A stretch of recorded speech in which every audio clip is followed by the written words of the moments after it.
Welcome to the session on linear programming problem simplex method. இந்த simplex methodல ரெண்டு variable வந்து use பண்ண போகிறோம். ஒன்று ஸ்லாக் வேரியபிள் ஒன்று, அடுத்தது சர்ப்ளஸ் வேரியபிள் ஒன்று. இந்த சிம்ப்ளெக்ஸ் மெத்தடில் செகண்ட் கேட்டகரியில் பிகம் மெத்தட்னு ஒன்று வரும், அதில் சர்ப்ளஸ் வேரியபிள் வந்து யூஸ் பண்ணுவோம். ஆனால் இன்றைக்கி செஷனில் வெறும் ஸ்லாக் வேரியபிள் மட்டும்தான் யூஸ் பண்ண போகிறோம். ஏற்கனவே போன கிளாஸில் லீனியர் ப்ரோக்ராமிங் ப்ராப்ளத்தில் கிராஃபிக்கல் மெத்தடை யூஸ் பண்ணி எப்படி ப்ராப்ளம் சால்வ் பண்ணலான்றதை பற்றி பார்த்துருக்குறோம். இப்போ இதில் ஒரு இன்இக்வாலிட்டி கன்ஸ்ட்ரெயின் வந்து வந்திருக்கும். இந்த இன்இக்வாலிட்டி கன்ஸ்ட்ரெயினை ஈக்குவல் கன்ஸ்ட்ரெயினாக மாற்றினோம்னா இதில் ஏதோ கொஞ்சம் வேல்யூ வந்து கம்மியாக இருக்குதுன்னு அர்த்தம். அப்போ அதை பேலன்ஸ் பண்ணுறதுக்கு ஒரு வேரியபிள் ஒன்று ஆட் பண்ண போகிறோம். அதுக்கு பேர் தான் வந்து slack variable. Given a linear programming problem, to solve it by simplex method, we have to convert the inequality constraint into equality constraint. If an inequality constraint is of the form, in the form lesser than or equal to form, by adding a positive variable referred as a slack variable to the left hand side of the inequality, we convert into equality. இந்த lesser than or equal to symbol வரும்பொழுது இந்த lesser than or equal to symbol நீங்கள் ஒரு plus S1 அல்லது S2 add பண்ணும்போது அது equal சிம்பிளாக மாறும். அதுக்கு பேர் வந்து ஸ்லாக் வேரியபிள். இதை 2 மார்க் ப்ராப்ளமாக கேட்பாங்க example. What is the slack variable? In order that the maximisation value of the linear function is unaffected, slack variables are introduced into the objective function with zero coefficient. Objective ஃபங்க்ஷன்ஸில் இந்த slack variable zero coefficient, ஏன்னா ப்ராப்ளம்னுடைய value வந்து மாறக்கூடாது. இப்போ S1 S2ங்கிற அந்த constants முன்னாடி வந்து ஜீரோங்கிற coefficients வந்து சேர்க்குறோம். ஒரு வேளை கொடுத்துருக்கூடிய ஈக்குவாலிட்டி கன்ஸ்ட்ரெயின் இந்த ஃபார்மில் இருந்ததுன்னா, greater than or equal to ஃபார்மில் இருந்ததுன்னா அப்போ வேல்யூ கொஞ்சம் அதிகமாக இருக்குதுன்னு அர்த்தம். அதிலேருந்து ஒரு வேல்யூவை சப்ட்ராக்ட் பண்ணணும். சப்ட்ராக்ட் பண்ணால் தான் ஈக்குவல் ஆகும். லெஸ்ஸர் தென் ஆர் ஈக்குவல் டுனா வேல்யூ கம்மியாக இருக்குது, அதனால் ஆட் பண்ணுறோம். greater than or equal to value அதிகமாக இருக்குது, அதனால் சப்ட்ராக்ட் பண்ணுறோம். Subtracted from the left hand side of the constraint into equality constraint. இதுக்கு பேர் வந்து சர்ப்ளஸ் வேரியபிள். ஆனால் அந்த சிம்ப்ளெக்ஸ் மெத்தட் ஓவராலாகவே ஸ்லாக் வேரியபிள் மட்டும்தான் யூஸ் பண்ண போகிறோம். சர்ப்ளஸ் வேரியபிள் அதுக்கு அடுத்து வரக்கூடிய செஷனில் தான் யூஸ் பண்ணுவோம். இதை கொடுத்துருக்கூடிய linear programming problem you have well experienced with graphical method. Graphical மெத்தடில் தெரிஞ்சிருக்கும். இப்போ மேக்ஸிமைசேஷன் ப்ராப்ளம் இதை கொடுத்துருக்கூடிய ரெண்டு ஈக்குவாலிட்டி கன்ஸ்ட்ரெயின்ஸ். இதை என்ன செய்வீங்கன்னா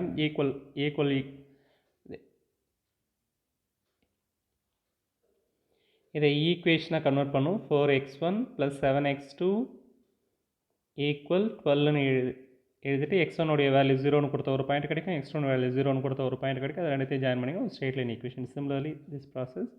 அப்புறம் ஃபீஸிபிள் ரீஜனை ஃபைண்ட் அவுட் பண்ணிவிட்டு அந்த கார்னர் பாயிண்ட்ஸை கொடுத்தீங்கன்னா மேக்ஸிமம் வேல்யூ வந்து கிடைச்சிடும்.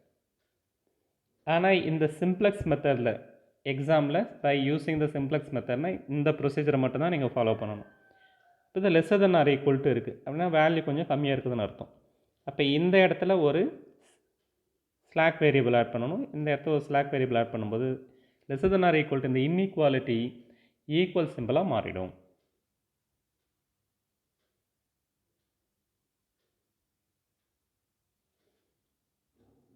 We convert the inequality constraint into equality constraint by introducing the slack variable.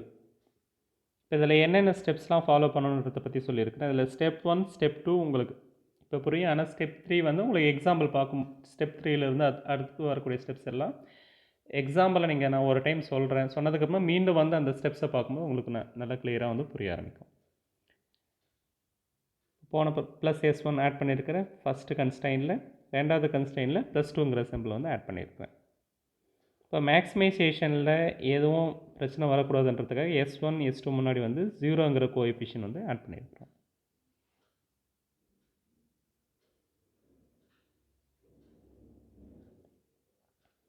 At the top of the simplex table, we write down the Cj, the contribution of all the variables. அடுத்தது ரெண்டு rose வந்து introduce பண்ணோம். Cj row 1, Cj - Zj row 1. If the Cj's are obtained by multiplying each column and element with the corresponding contribution with the corresponding contribution, இது தனியாக ஒன்று. அடுத்தது அதை and adding, இந்த ஒரு காஸ்ட் காலம்னு வரும், அந்த காலமில் இருக்க ஒவ்வொரு வேல்யூவையும் ஒவ்வொரு அது கரஸ்பாண்டிங்காக இருக்கக்கூடிய காலத்தோட மல்டிஃபிகேஷன் பண்ணணும். அடுத்தது இவங்க ரெண்டு பேரையும் ஆட் பண்ணணும். இது எக்ஸாம்பிள் பார்க்கும்போது நல்லா தெளிவாக புரியும். அடுத்தது இந்த சிஜே மைனஸ் ZJ நம்ம ஃபைண்ட் அவுட் பண்ணுறோம் இல்லைங்களா, அது வந்து ஜீரோவாகவோ அல்லது பாசிட்டிவாகவோ இருந்ததுன்னா நீங்கள் கண்டுபிடிச்ச சொல்யூஷன் வந்து ஆப்டிமல் சொல்யூஷன். எதுக்கு? மேக்ஸிமைசேஷன் ப்ராப்ளத்திற்கு. சிஜே மைனஸ் ZJ வேல்யூ பாசிட்டிவாகவோ அல்லது ஜீரோவாகவோ இருந்ததுன்னா எல்லா வேல்யூவுமே மேக்ஸிமைசேஷன் ப்ராப்ளத்திற்கு அது ஆப்டிமல் சொல்யூஷன்.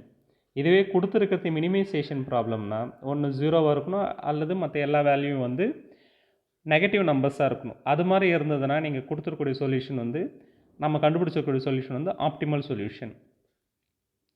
ஒரு வேளை அது மாதிரி இல்லைன்னா, if this is not the case, the least value CJ minus ZJ decide the incoming variable to improve a solution. CJ minus ZJ வந்து நம்ம அந்த சொல்யூஷனை வந்து இன்னும் மாடிஃபை பண்ணணும்னு அர்த்தம். To decide the out going variable, determine the ratio between the element in the solution column and the element in the incoming variable column. The least solution column ஒன்று இருக்கும், solution column. அந்த காலத்தை incoming காலத்தினால் divide பண்ணும்போது least positive ratio வந்து find out பண்ணணும். இதை ஞாபகத்தில் வச்சுங்க. Least positive ratio for the maximisation. இன்னைக்கு செஷனில் மேக்ஸிமைசேஷன் ப்ராப்ளம் மட்டும் தான் நடத்த போகிறேன். சிஜே மைனஸ் ZJ வேல்யூ ஒன்று ஜீரோவாக இருக்கணும் அல்லது பாசிட்டிவ் நம்பராக இருக்கணும். The element common to the incoming variable column and the outgoing variable row is called a pivotal element. ஒரு காலமனும் ஒரு ரோ, கீ காலமனும் கீ ரோவும் இன்டர்செக்ஷன் ஆகும். அது ஒரு அந்த எலமெண்ட்டுக்கு பேர் வந்து பாய்வெட்டல் எலமெண்ட். இந்த பாய்வெட்டல் எலமெண்ட் தான் இந்த ப்ராப்ளத்தை பொறுத்த வரைக்கும் ஒரு மெயின் ரோல் வந்து ப்ளே பண்ணும். அந்த பாய்வெட்டல் எலமெண்ட்டை விட்டுட்டு அந்த காலத்தில் இருக்கக்கூடிய மற்ற எல்லா எலமெண்ட்டும், ஃபார் அன் எக்ஸாம்பிள் இந்த இடத்துல பாய்வெட்டல் எலமெண்ட் இருக்குதுன்னு எடுத்துங்களேன், இந்த இடத்த ஜீரோ ஆக்கணும், மற்ற எல்லா இடத்த பாய்வெட்டல் எலமெண்ட் விட்டுட்டு மற்ற எல்லா இடத்தையும் ஜீரோ ஆக்கணும். இதான் வந்து இட்ரேஷன் ப்ரொசீஜராக நம்ம பண்ண போகிறது. கொடுத்துருக்கூடிய சொல்யூஷன் நீங்கள் CJ minus ZJ find out பண்ணணும். அது ஒரு வேளை இப்போ மேக்ஸிமைசேஷன் ப்ராப்ளம்னா ஜீரோ அல்லது பாசிட்டிவ் நம்பராக இல்லைனா அடுத்த இட்ரேஷனுக்கு வந்து நம்ம மூவ் ஆகணும். இட்ரேஷன் 1, இட்ரேஷன் 2, இட்ரேஷன் 3, பெரும்பாலும் அதிகபட்சம் ஒரு 3 இட்ரேஷன்லேயே சொல்யூஷன்ஸ் வந்து உங்களுக்கு கிடைச்சிரும்.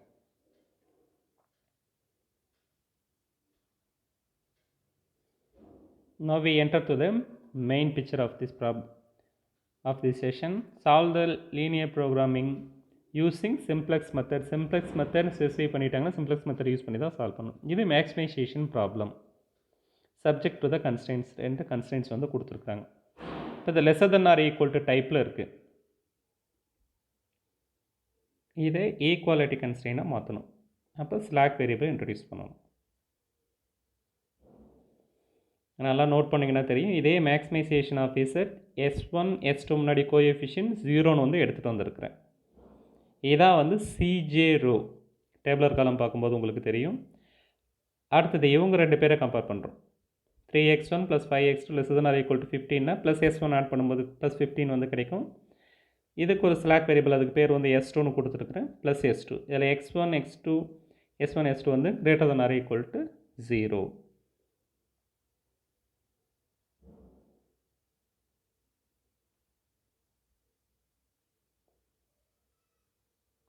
இப்போ இதில் சிஜே ரோ, சிஜேன்றது வேறு எதுவும் இல்லை, இந்த மேக்ஸிமம் ஆஃப் இசட்டில் இருக்கக்கூடிய கோஎஃபிஷியன்ஸ் வந்து எடுத்து எழுதணும். 5 3 0 0. இந்த டேபிளர் காலம் எப்படி எழுதணுன்றத சொல்லிடுறேன். பேசிக் வேரியபிள், இதில் பேசிக் வேரியபிள் மொத்தம் 2 வேரியபிள் இன்ட்ரடியூஸ் பண்ணியிருக்குமா, S1 S2. அதை இங்கே எழுதிக்கணும், S1 S2.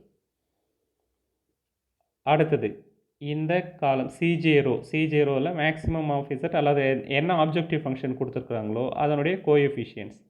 x1க்கு முன்னாடி இருக்கக்கூடிய கோஎஃபிஷியன்ட் 5 3 0 0. அதை இங்கே ஃபில் பண்ணிவிட்டோம். அடுத்தது சொல்யூஷன்றது இந்த 2 வேல்யூவை இங்கே காலத்தில் அப்புறம் எழுதுவோம்.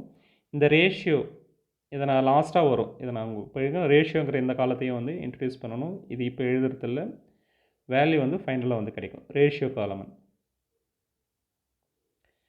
அடுத்தது இது வந்து காஸ்ட்டு. இப்போ இங்கே என்ன வேரியபிள் இருக்கோ அதனுடைய காஸ்ட் எடுத்து எழுதணும். அதை எப்படி எடுத்து எழுதுறதுனா, S1க்கு மேலே இருக்கக்கூடிய கோஎஃபிஷியன்ட் வந்து 0, அதை இங்கே எழுதிக்கணும். S2க்கு மேலே கோஎஃபிஷியன்ட் வேல்யூ வந்து 0, அதை இங்கே எழுதணும். புரியுதுங்களா? இப்போ இது காஸ்ட் வேல்யூ, பேசிக் வேரியபிளுடைய காஸ்ட் வேல்யூ. இப்போ இங்கே S1 காஸ்ட் வேல்யூ வந்து 0, S2 காஸ்ட் வேல்யூ 0, அதை இங்கே எழுதிக்கணும். இப்போ S1 வந்து எந்த ஈக்குவேஷனில் இருக்குது? இந்த ஈக்குவேஷனில் இருக்குது. அதனுடைய கோஎஃபிஷியன்ட் வேல்யூ இங்கே எடுத்து ஃபில் பண்ணணும். இதில் S2 இருக்காது, அதனால் வேல்யூ வந்து நாம் 0ன்னு எடுத்துக்கணும். இந்த இடத்துல 15 எழுதணும். 3, 5, 1, 0, 15. புரியுதுங்களா? இந்த ரேஷியோ இப்போ எழுதுறது இல்லை, இது லாஸ்ட்டாக வரும். இதுக்கு எக்ஸ்ப்ளனேஷன் அப்புறம் சொல்கிறேன். அடுத்தது S2. S2ல் S1 இருக்குது, அதனால் இந்த இடத்துல 0, மற்ற கோஎஃபிஷியன்ட் வேல்யூ எடுத்து எழுதிருப்போம். 5, 2, 0, 1. அடுத்தது ஈக்குவல் சிம்பிள் வந்து 10. இப்போ ZJ வந்து எப்படி கண்டுபிடிக்கணும்? ரொம்ப சிம்பிள். இந்த காஸ்ட் வேல்யூ இருக்குது இல்லைங்களா, இதை ஒவ்வொரு காலத்தோடைய மல்டிஃபிகேஷன் பண்ணிவிட்டு அதை ஆட் பண்ணி எழுதணும். 0 × 3 + 0 × 5. ஆன்சர் உங்களுக்கு என்ன கிடைக்குன்னு தெரிஞ்சிருக்கும். இந்த இடம் வந்து 0. இப்போ அடுத்தது அதே காஸ்ட் வேல்யூவை இவங்க ரெண்டு பேரோட மல்டிஃபிகேஷன் பண்ண 0 × 5 + 0 × 2. ஆன்சர் கண்டிப்பாக 0. இது ரெண்டுமே 0 இருக்குது. அடுத்தது 1 × 0, 0 × 0னாலும் 0. அடுத்தது 0 × 0, 0 × 1னாலும் வந்து 0. எது வரைக்கும் நீங்கள் இதை பண்ணணும்னா இந்த சொல்யூஷன் வரைக்கும் போகணும்னு அவசியம் கிடையாது. x1, s2, s1, s2 இந்த வேரியபிள் வரைக்கும் மட்டும் ஃபைண்ட் அவுட் பண்ணால் போதும். நாங்கள் சொல்யூஷனுக்கு சேர்த்து கண்டுபிடிச்சிருக்கேன். இது நாட் நெசசரி, இது வந்து நம்மளுக்கு தேவைப்படாது. நீங்கள் இந்த 4 பேர் மட்டும் இங்கே என்ன வேரியபிள் இருக்கோ அது வரைக்கும் சொல்யூஷனுக்கு முன்னாடி வரைக்கும் ஃபைண்ட் அவுட் பண்ணிங்கன்னா போதும். இப்போ அடுத்தது நம்ம கையில் CJ இருக்குது, ZJ இருக்குது, CJ இருக்குது. சப்ட்ராக்ட் பண்ணி எழுதணும். ஒவ்வொரு 0 - 5 ஆன்சர் என்ன வந்து கிடைக்கும்? -5. அடுத்தது 0 - 3 ஆன்சர் வந்து என்ன வரும்? -3. 0 - 0. அடுத்தது 0 - 0.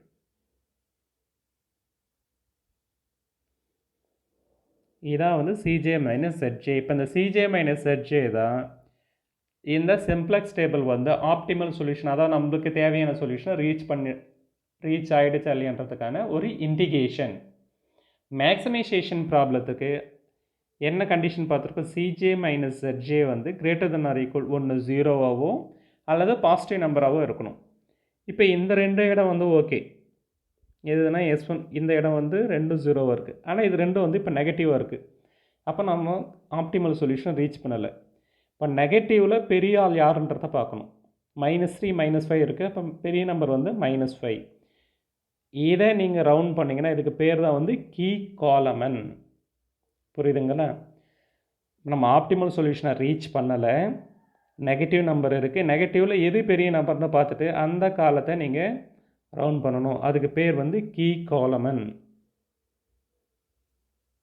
இது கீ காலமன். இப்போ இந்த கீ காலத்தால் சொல்யூஷன் காலத்தை டிவைட் பண்ணணும்.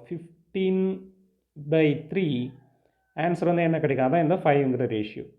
அடுத்தது 10/5 ஆன்சர் 2. இவங்க S1 S2க்கு மட்டும் இது ஒவ்வொன்றுத்துக்கும் கண்டுபிடிக்கணும் அவசியம் கிடையாது. இதுக்கெல்லாம் வந்து கண்டுபிடிக்கணும்னு அவசியம் இல்லை. இந்த பேசிக் வேரியபிளுக்கு மட்டும் நீங்கள் ரேஷியோ கண்டுபிடிச்சா போதும். நல்லா கவனிங்க, பேசிக் வேரியபிளுக்கு மட்டும்தான் ரேஷியோ எழுதியிருப்பேன். இது ரெண்டுத்துக்கு மட்டும் கண்டுபிடிச்சா போதும். இப்போ இதில் ரேஷியோவில் லீஸ்ட் பாசிட்டிவ் வேல்யூ என்ன இருக்கோ அதை எடுத்து நீங்கள் ரன் பண்ணால் அதுக்கு பேர் வந்து கீ ரோ. இது கீ காலம், இது கீ ரோ. இவங்க ரெண்டு இன்டர்செக்ஷன் ஆகக்கூடிய எலமெண்ட் வந்து கீ எலமெண்ட் வந்து என்ன வந்திருக்கு? 5ங்கிறது தான் வந்து கீ எலமெண்ட். இந்த கீ எலமெண்ட்டால் இந்த ரோ ஃபுல்லாகவே டிவைட் பண்ணிவிட்டு இதை யூனிட்டியாக மாற்றணும். அடுத்தது இந்த கீ எலமெண்ட்டுக்கு மேலே இருக்கக்கூடிய காலமன் வேல்யூவை 0ன்னு மாற்றணும். அதான் வந்து improved simplex table.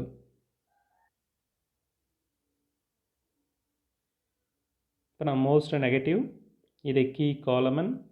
Key column வந்து S1 S2 வேரியபிளுக்கு மட்டும் சொல்யூஷன் ஸ்பேஸை டிவைட் பண்ணணும். 15/3 ஆன்சர் 5. Then 10/5 answer is 2. இதில் லீஸ்ட் பாசிட்டிவ் ரேஷியோ அதை எடுத்து எப்படி ரவுண்ட் பண்ணிங்கன்னா அது ரெண்டு இன்டர்செக்ஷன் ஆகக்கூடிய இடம் வந்து இதாக வந்து கீ எலமெண்ட்டு. இந்த கீ எலமெண்ட்டால் இது வரைக்கும் இந்த சொல்யூஷன் வரைக்கும் டிவைட் பண்ணணும். இந்த ரேஷியோ கிடையாது. ரேஷியோன்றது நம்மளுக்கு தேவையான அந்த ரோவை ஃபைண்ட் அவுட் பண்ணுறதுக்கான ஒரு வேல்யூ. அதனால் சொல்யூஷன் இது வரைக்கும் தான் நீங்கள் வந்து டிவைட் பண்ணணும். அடுத்த சிம்பிளஸ்ட் டேபிளில் வந்து பார்க்கலாம். இப்போ என்னென்ன அப்சர்வ் பண்ணியிருக்குன்னா 5 is the key element, S2 is the leaving row. இப்போ இந்த S2வை தூக்கிடணும். யாரை எடுத்துகிட்டு வரணும்னா x1உடைய வேல்யூ வந்து எடுத்துகிட்டு வரணும். x1 is the entering column. இப்போ S2 வந்து ஆப்டிமல் சொல்யூஷனை தரல. இதிலிருந்து ஒரு ஆள் வந்து வெளியே போகிறப்ப S2வை எடுத்துகிட்டு இங்கே x1 எழுதணும். அப்போ x1 எழுதுறீங்கன்னா x1உடைய காஸ்ட் வேல்யூ வந்து என்ன? இங்கே 5ங்கிற வேல்யூ வந்து எழுதணும். இந்த ரோ மொத்தத்தையுமே இந்த கீ எலமெண்ட் ரோ இருக்குது இல்லைங்களா, இதை கீ எலமெண்ட்டால் கம்ப்ளீட்டாக டிவைட் பண்ணணும். என்ன கிடைக்கும்? 1 2/5 0 1 1/5. ஏன்னா 5ஆல் டிவைட் பண்ணுறேன் இல்லைங்களா, 10/5னா ஆன்சர் இஸ் 2. நான் அடுத்த டேபிளர் காலமில் இந்த இடத்துல S2ன்னு இருக்க வேண்டிய இடத்துல x1 எழுதிட்டு என்னென்ன எழுதுவோன்னா 1 2/5 0 1/5, அடுத்தது 10 2ஆல் டிவைட் பண்ணும்போது 5. இந்த காஸ்ட்டெல்லாம் டிவைட் பண்ணக்கூடாது. நம்மளுக்கு தேவையான x1 x2 s1 s2 இந்த காலம் மட்டும் வேல்யூ தான். இதை போய் நீங்கள் 5ஆல் டிவைட் பண்ணுற போகிறீங்க. சொல்கிறது புரியுதுங்களா? இது கிடையாது, இந்த இடம் மட்டும்தான். எதிலேருந்து ஸ்டார்ட் பண்ணி x1லேருந்து சொல்யூஷன் ஸ்பேஸ் வரைக்கும் தான். அது காஸ்ட்டுங்கிறது நம்மளுக்கு CJ மைனஸ் HJ கண்டுபிடிக்கிறதுக்கு மட்டும்தான். அதே மாதிரி ரேஷியோங்கிறது எந்த ரோன்றதை டிசைட் பண்ணும். பை ப்ராக்டிஸிங் த ப்ராப்ளம் இது உங்களுக்கு ஈஸியாக புரியும். தென் இப்போ இந்த இடத்துல divide the S2 row by the key element. S2 ரோவை கீ எலமெண்ட்டால் டிவைட் பண்ணிடணும். To make the key element as 1. அடுத்தது to make the key column as 0 except key element. Key element விட்டுட்டு மற்ற எல்லா எலமெண்ட்னுடைய வேல்யூ வந்து 0ன்னு வந்து மாற்றணும். S2 as leaving row, x1 as entering variable.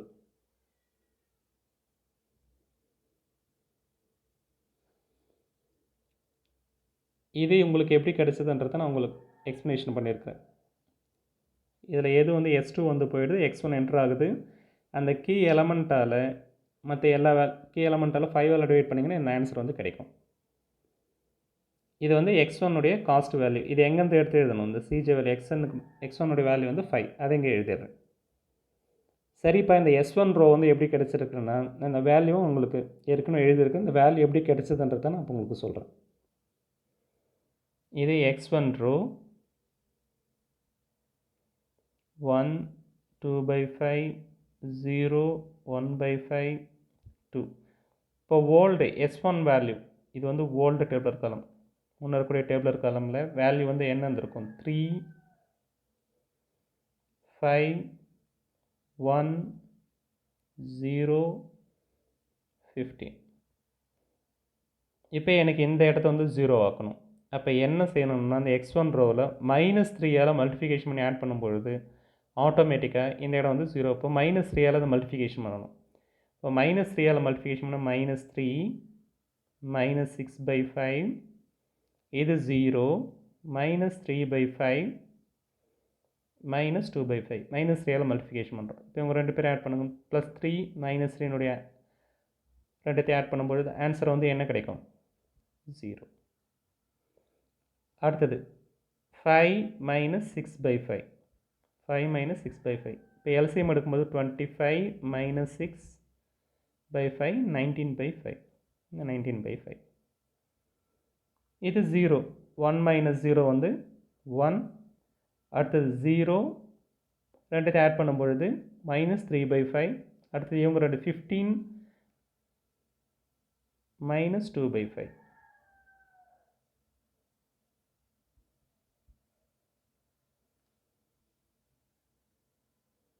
Sorry, இந்த வந்து -2/5 இல்லை, ஏன்னா -3 இது வந்து -6. இப்போ 15 - 6 வந்து 9.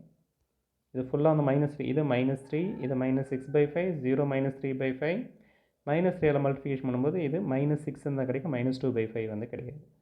15 - 6 வந்து 9. அது மாதிரி தான் இந்த ரோ வந்து கிடச்சிருக்கு. இப்போ நான் திருப்பி ரிப்பீட் பண்ணுற பாருங்க. இது கீ எலமெண்ட்டால் டிவைட் பண்ண ரோ. எதுலேருந்து x1லேருந்து சொல்யூஷன் வரைக்கும் எழுதணும்.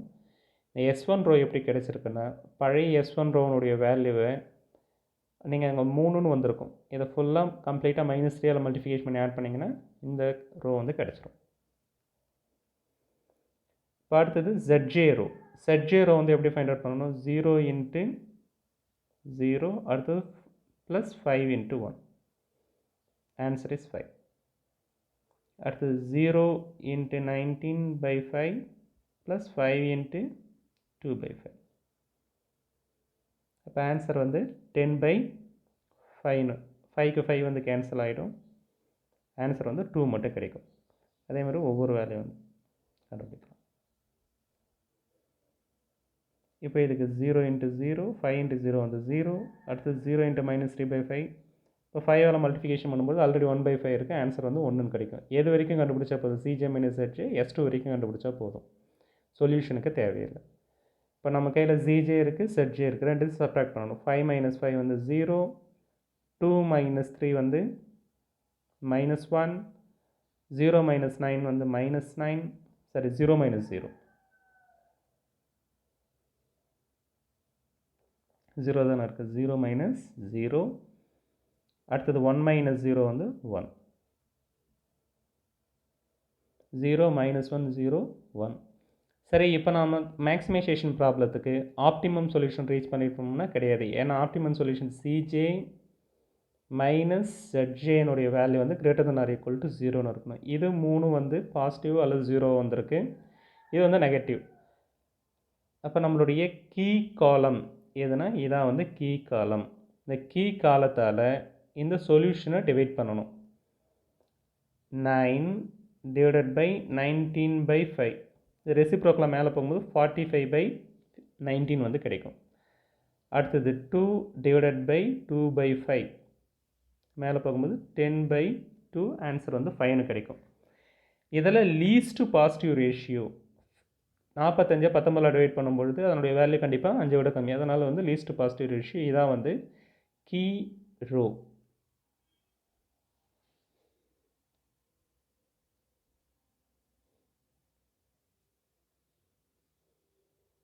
இப்போ இதில் கீ ரோவும் கீ காலம்னு இன்டர்செக்ஷன் ஆகக்கூடிய இடம் வந்து இதான் வந்து கீ எலமெண்ட் 19/5.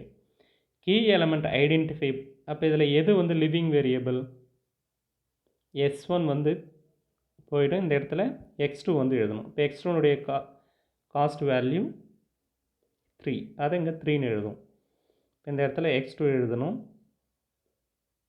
S1 போய்ட்டு X2 எழுதணும். X1 நீங்கள் அடுத்த இட்ரேஷன் டேபிளில் ஏன்னா இது மட்டும்தான் போகுது. X1 அப்படியே தான் இருக்குது. S1 living variable, X2 is the entering variable. இங்கே X2ன்னு எழுதிட்டு அதனுடைய காஸ்ட் வேல்யூ 3ங்கிறத இங்கே மென்ஷன் பண்ணணும். அடுத்து ரெண்டாவது இங்கே X2ன்னு எழுதிட்டிங்கன்னா இப்போ இந்த காலமன் வந்து கீ ரோ, சாரி காலமன் இல்லை கீ ரோ. இதை கம்ப்ளீட்டாக கீ எலமெண்ட்டால் டிவைட் பண்ணணும். கீ எலமெண்ட் வந்து 19/5. இப்போ அடுத்த டேபிளர் காலமில் X2 வேல்யூ எப்படி இருக்குன்றது சொல்லலாம். 0 டிவைடட் பை 19/5ஆல் டிவைட் பண்ணும்போது 0 தான் கிடைக்கும். 19/5 19/5ஆல் டிவைட் பண்ணிங்கன்னா 1. அடுத்தது 1 டிவைடட் பை 19/5. இப்போ இது வந்து 5/19ன்னு மாறும். இது எப்படி மாறும்? -3 இந்த வேல்யூ -3/5 டிவைடட் பை 19/5. 5க்கு 5 வந்து கேன்சல் ஆகும். -3/9. இதில் வந்து -3/9ன்னு கிடைக்கும். அடுத்தது 9னுடைய வேல்யூ 9 டிவைடட் பை 19/5 45/19 வந்து கிடைக்கும். இப்போ இந்த இடம் 1ன்னு மாறும். மற்ற வேல்யூஸ்லாம் வந்து சேஞ்ச் ஆகிருக்கும். அடுத்தது கீ காலம்னு கீழே இருக்கக்கூடிய இந்த இடத்த வந்து 0 ஆக்கணும். அப்போ இந்த 1 -2/5ஆல் மல்டிஃபிகேஷன் பண்ணிவிட்டு இது வந்து ஓல்டு X1 வேல்யூவை கூட ஆட் பண்ணி நியூ X1 வேல்யூ வந்து எழுதணும். புரியுதுங்களா? இதில் S1 is the living variable, X2 is the entering variable, key element வந்து 19/5.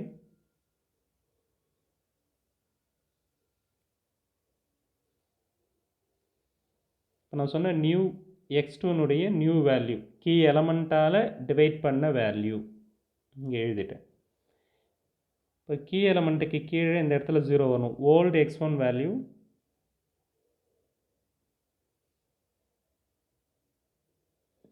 ஓல்டு X1 வேல்யூ வந்து 1 2/5 0 1/5 2.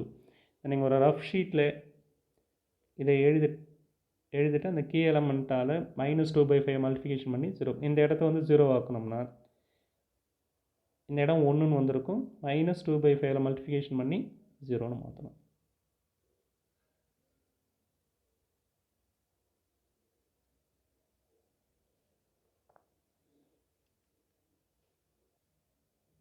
நான் ஓல்டு x1 வேல்யூவை இங்கே எழுதுகிறேன். அப்புறம் நீங்கள் கம்பேர் பண்ணி பாருங்கள். x1உடைய வேல்யூ இப்போதைக்கு நான் சிஜே டேபிள் வந்து 1, 2/5, 0, 1/5, 2ன்னு இருக்கும். இப்போ இதை 0 ஆக்கணும்னா இது வந்து R1 எடுத்துக்கலாம், இது R2ன்னு எடுத்துக்கலாம்.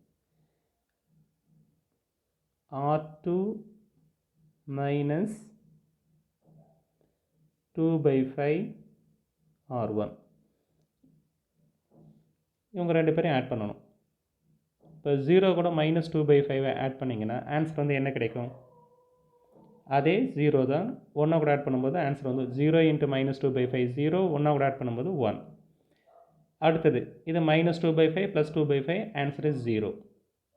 அடுத்தது -2/5 இந்த எலமெண்ட் ஆகிடும் மல்டிஃபிகேஷன் வித் 5/19. 5க்கு 5 கேன்சல் ஆகும். -2/19. -2/19 வேல்யூ வந்து இங்கே எழுதணும்.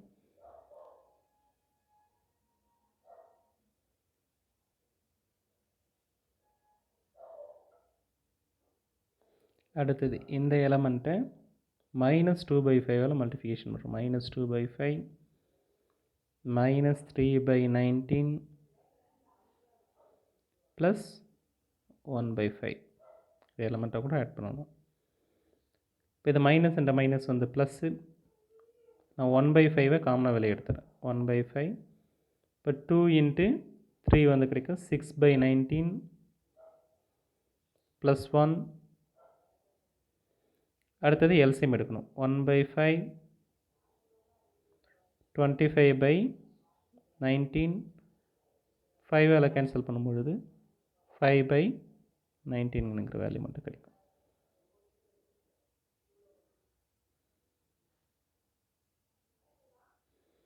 இந்த வேல்யூ வந்து எப்படி கிடச்சிருக்கு?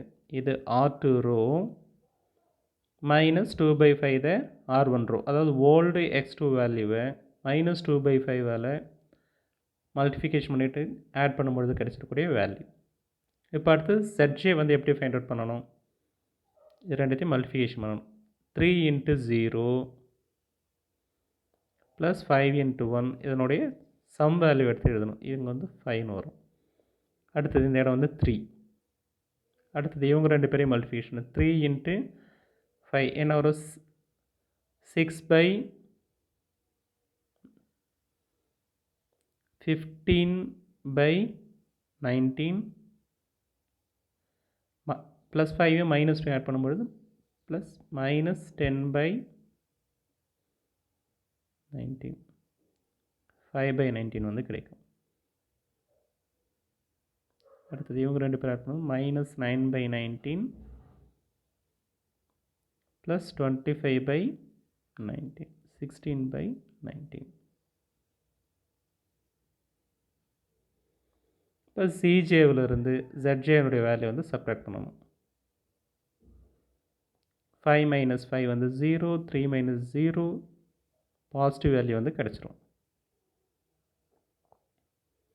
So we reached at the optimal solution. 0 இருக்குது, அடுத்தது பாசிட்டிவ் வேல்யூ இருக்குது, எதுவுமே நெகட்டிவ் வேல்யூ இல்லை. For the maximization CJ minus ZJ greater than or equal to 0 இதுதான் கண்டிஷன். இப்போ இதுக்கு கரஸ்பாண்டிங்காக x1உடைய வேல்யூ வந்து 20/19, x2உடைய வேல்யூ வந்து 45/19 இந்த சொல்யூஷன். இதான் வந்து சொல்யூஷன். இதை மேக்ஸிமம் ஆஃப் Z அந்த ஆப்ஜெக்டிவ் ஃபங்க்ஷனை சப்ஸ்டிட் பண்ணும்பொழுது ஆன்சர் வந்து கிடைச்சிடும். All the CJ minus ZJ are greater than or equal to 0 optimal solution. x1உடைய வேல்யூ x2உடைய வேல்யூவை ஆப்ஜெக்டிவ் ஃபங்க்ஷனில் சப்ஸ்டிட் பண்ணிட்டு சிம்பிளிஃபிகேஷன் பண்ணும்போது 235/19ங்கிற ஆன்சர் வந்து கிடைக்கும். இதான் வந்து மேக்ஸிமம் ஆஃப் Z. இதில் ரொம்ப முக்கியமான விஷயம், நீங்கள் அடுத்த இட்ரேஷன் டேபிள் போகும்பொழுது அந்த கீ எலமெண்ட்டால் டிவைட் பண்ண ரோவை எடுத்து எழுதுறீங்க. அடுத்தது அந்த கீ எலமெண்ட்டு கீழே இருக்கக்கூடிய வேல்யூ வந்து 0 கீழோ அல்லது மேலே இருக்கக்கூடிய வேல்யூஸ் எல்லாத்தையுமே வந்து 0 ஆக்கணும். அப்போ அது 0 ஆக்கிறதுக்காக என்ன செய்யணும்னா, ஓல்டு இருக்கக்கூடிய வேல்யூவை என்ன வேல்யூ மல்டிஃபிகேஷன் பண்ணால் 0 ஆகுன்றத அதை மல்டிஃபிகேஷன் பண்ணி வச்சுருக்கீங்க. அதை டிவைட் பண்ண அந்த கீ எலமெண்ட்டால் டிவைட் பண்ண அந்த ரோவை எடுத்து ஆட் பண்ணிங்கன்னா அடுத்த ரோ வந்து கிடச்சிடும். புரியுதுங்களா? Thank you so much for your listening.